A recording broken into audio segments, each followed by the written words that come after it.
হরে কৃষ্ণ, রাধে রাধে বন্ধুরা, গিরিধারী গোপাল সোনা চ্যানেলে তোমাদের সবাইকে সুস্বাগতম। তোমরা সবাই কেমন আছো? আশা করি তোমরা সবাই ভালো আছো গোপাল সোনার কৃপায়।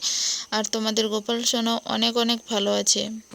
এখন বাজে সকাল 8:30 নাগাদ। আজকেও বাড়িতে মিস্ত্রি হয়েছে 3-4 জন, তাছাড়া বাড়িতে দাদাবু আরও আছে, সবাই খাওয়া দাওয়া করবে। সকালবেলা আলু ভাজা বানাবো, আর সাথে আমি সকালে রান্নাটা গুছিয়ে নেব, কারণ ওদের যেহেতু আমিষ রান্না হবে। আমি একবারে সকাল সকাল রান্না করে গোপু সোনাকে ভোগ লাগিয়ে সমস্ত জিনিস গুছিয়ে রেখে দেব, তারপরে হচ্ছে ওদের জন্য কিন্তু আমি রান্না করব। আর আজকে ডাঁটা ভাজা করছিলাম, আর এখানে করেছিলাম এঁচোড়ের তরকারি। ওদের জন্যও আজকে এঁচোড় বানাবো আমিষে। আমি নিরামিষে অল্প করে এঁচোড় বানালাম। মা ছেলে দুজনে প্রসাদ পাবো, লঙ্কা দেইনি, একটু মশলা দিয়েই বানিয়েছিলাম। আর এখন যেহেতু ঘরের প্রচুর ডাঁটা, তাই প্রতিদিনই বলতে গেলে ডাঁটা রান্না করতে হচ্ছে। আর রান্না করে এই যে দেখতে পাচ্ছ গোপু সোনাকে ভোগ লাগিয়ে দিয়েছি। তোমরা এখন প্রসাদ দর্শন করছো। সারাদিন আর হয়তো ভিডিও করতেই পারবো না, জানি না আবার কখন কিন্তু তোমাদের সাথে ভিডিও করব। কি রাতের বেলা কি রান্না করা যায়। হরে কৃষ্ণ। হরে কৃষ্ণ।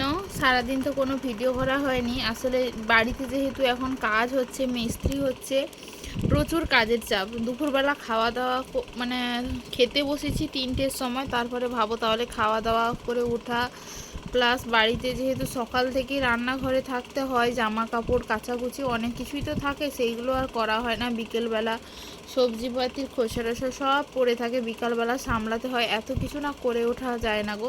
তারপর ছেলেকে খাওয়ানো, ছেলেকে রেডি করা, এই সমস্ত সংসারে টুকিটাকি সমস্ত কাজকর্মই আছে। তাদের জন্য ভাত রান্না হয়েছে, তাদের জন্য বলতে মায়েদের জন্য। ওদের দুপুরে তরকারি আছে, ওরা ওইগুলো দিয়ে খেয়ে নেবে, গরম করে দিয়েছি।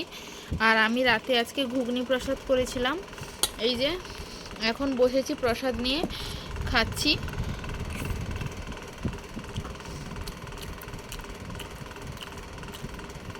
কালকে হচ্ছে কামদা একাদশী ব্রত। কাল সারাদিন যে ছেলেকে রাখবো কী করে, সেই কথাটাই ভাবছি।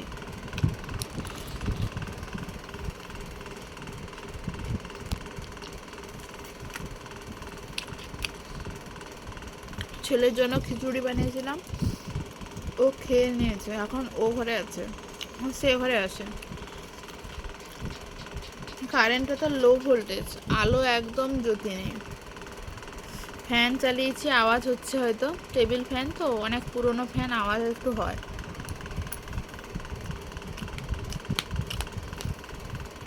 হাজব্যান্ড বাড়িতে নেই, গেছে মার্কেটের দিকে।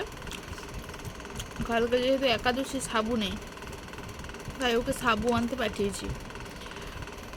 আর টিপের পাতা ছিল না, এই যে সিঁদুর টিপ পরেছি, সিঁদুর টিপ পরলে থাকে না, ঘেটে যায়।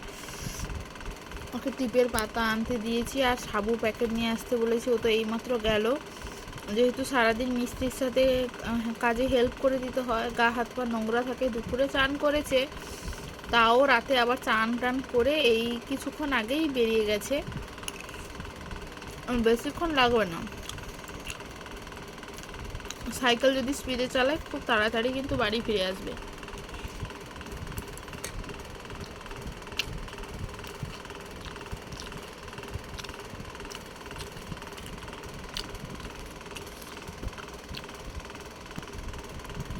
কালকে রাতের বেলা তো প্রচুর ঝড় বৃষ্টি হয়েছিল। আজকে দেখছি এখনও কিন্তু মেঘ আছে, আকাশে তারা কিংবা চাঁদ কিছুই দেখা যাচ্ছে না। কে জানে বৃষ্টি হবে নাকি জানি না। কালকে রাতে বৃষ্টির জন্য আজকে সকালে পুরো দুপুরবেলা অবধি কারেন্ট ছিল না। আর কারেন্ট না থাকার জন্য আজকে কিন্তু ঘরের কাজ অনেকটাই কম হয়েছে, যেহেতু রড কাটা জন্য মেশিন চালাতে হবে, আর মেশিন চালানোর জন্য তো কারেন্ট দরকার। ওই জন্য মেশিন তো চালাতে পারিনি, হাতে করে যতটা করে করা যায় অনেকটা, ওই জন্য লেট কিন্তু হয়েছে।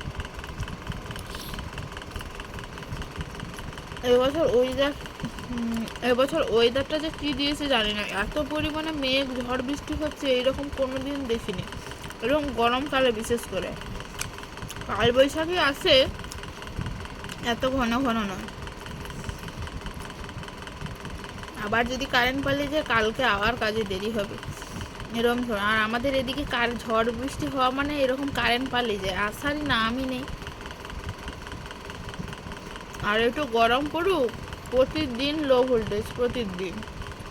ফ্যানের পাখা ঘুরবে না, হিসেব করা যাবে কটা পাখা আছে, মানে এমন স্পিডে ফ্যানগুলো ঘোরে। যখন প্রচুর গরম পড়বে তখনই এরকম হয়, প্রচুর লোডশেডিং। যাই হোক, ভিডিওটা আজকে এখানে শেষ করছি। তোমাদের আজকের এই ভিডিওটা কেমন লাগলো অবশ্যই কিন্তু কমেন্ট করে জানিও, আর ভিডিওটা ভালো লাগলে অবশ্যই কিন্তু লাইক কমেন্ট শেয়ার করো। আর আমাদের চ্যানেলে নতুন হয়ে থাকলে অবশ্যই কিন্তু পাশে থাকা সাবস্ক্রাইব বাটনটি অন করে পাশে থাকো এবং সঙ্গে থাকো।